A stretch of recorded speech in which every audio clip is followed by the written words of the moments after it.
How many bots are there?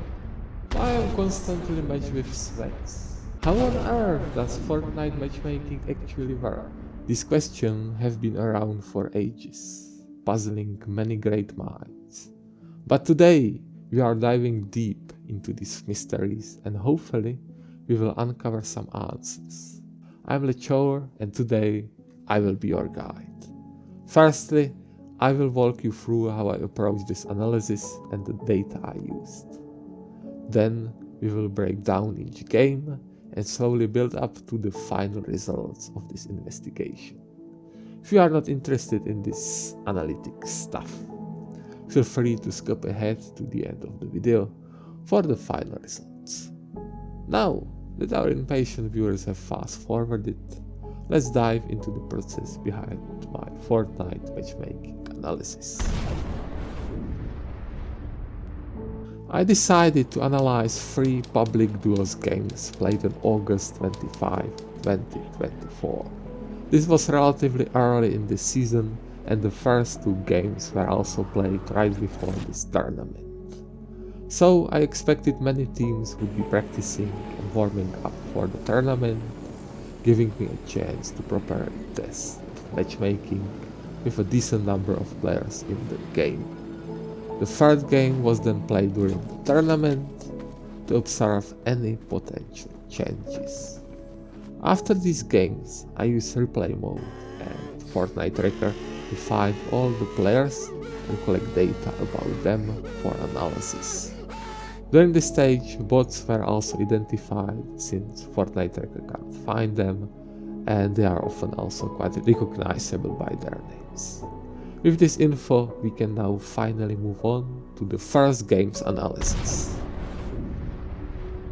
In the first game, we died shortly after landing, which isn't surprising given the fact that this player even has earnings. What is surprising, however, is the number of bots reaching as high as 58%. That's a lot, especially considering the rest of the lobby mainly consisted of players from top 3 ranks. By the way, my highest rank is Platinum 1 and my friend once reached Diamond 3. The ratio between platforms was quite balanced, with a slight dominance of players using a keyboard and mouse. As for other parameters, there isn't much of a clear pattern. You can see only a large variability and no obvious trends.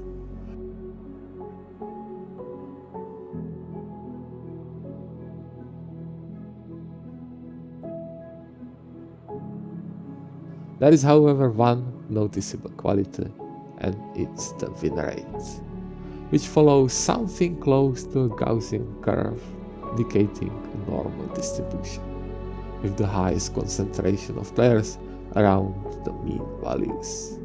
However, it's not a perfect fit, and there is still significant variability.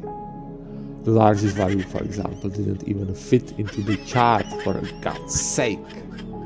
Another interesting attribute is the KHD ratio, which shows the most homogeneity.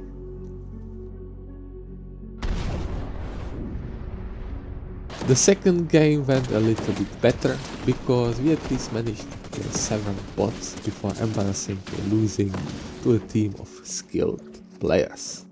The overall number of bots in this game was slightly lower, but still close to 50%. Distribution between ranks remained then largely unchanged, with the majority of players being again from the top 3 ranks. As for platforms, unlike the first game, players using controllers had a slight dominance. The other parameters remained somewhat chaotic, though the values were a bit more homogeneous this time. This can be seen, for example, in this graph showing the total number of kills.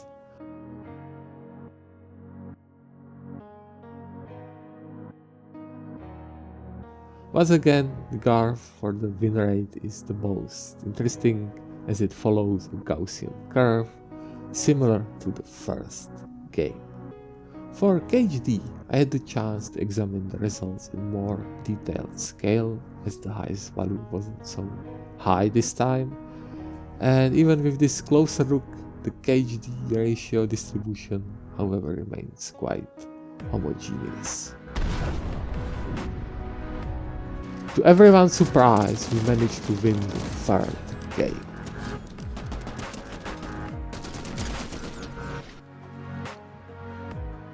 Real players made up again around 55% of the lobby in this match, despite it being played during the time of the tournament. Our victory, however, seems less surprising when we look at the ranks, as there were fewer Unreal and Champion players than in the previous games. Keyboard players regained again a slight numerical advantage, though the ratio between platforms remained fairly balanced. Further analysis then showed results similar to the previous games, which means that most values appeared absolutely random.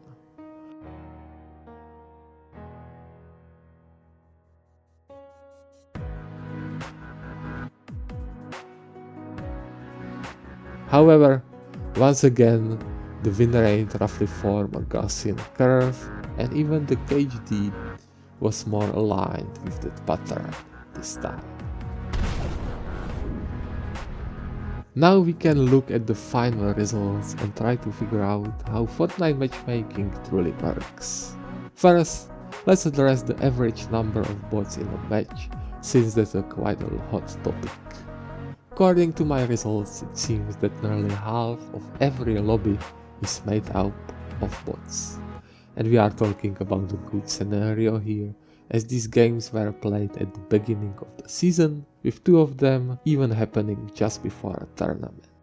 It could be worse, as my order results showing, but numbers can go up to the 70% during the end of the season.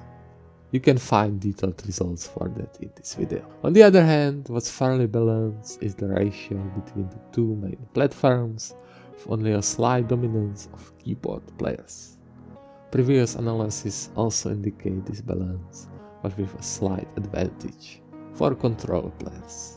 What really surprised me was the division of players according to the best ranks they've achieved, as I found out that the vast majority of my opponents belong to the top 3 ranks, and if not, they are at least from Diamond.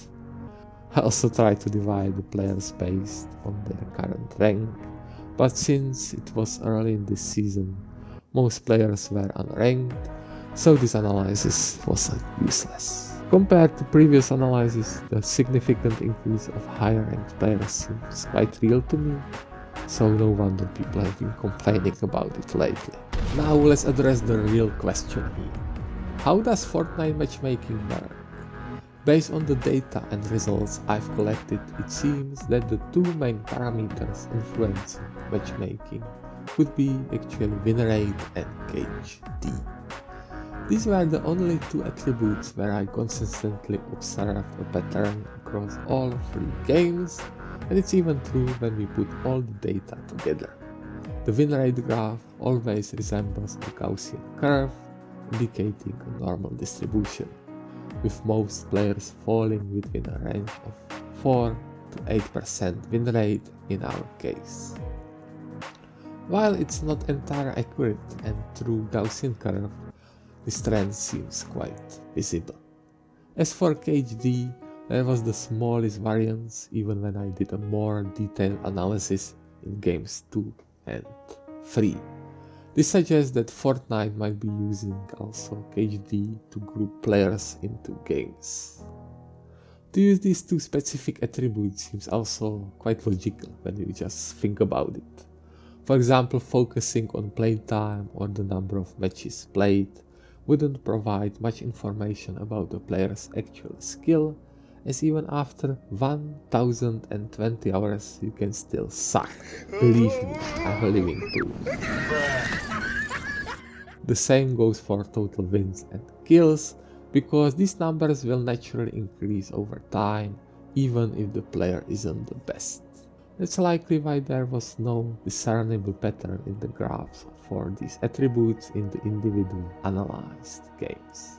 While the overall results look a bit better, in most cases the only observable trend is a general downward tendency. However, the total playtime and the number of wins might theoretically play also some role in Fortnite matchmaking, as they showed a slight tendency towards normal distribution or clustering of players around one value. In conclusion, the number of bots in every Fortnite lobby is quite large. For most players, normal games will probably feel even harder than ranked games, and based on the analysis, the most likely parameters affecting matchmaking seems to be win rate and KD ratio. That's all for today's video. If you have any questions or comments, don't forget to leave them below. See you in the next one.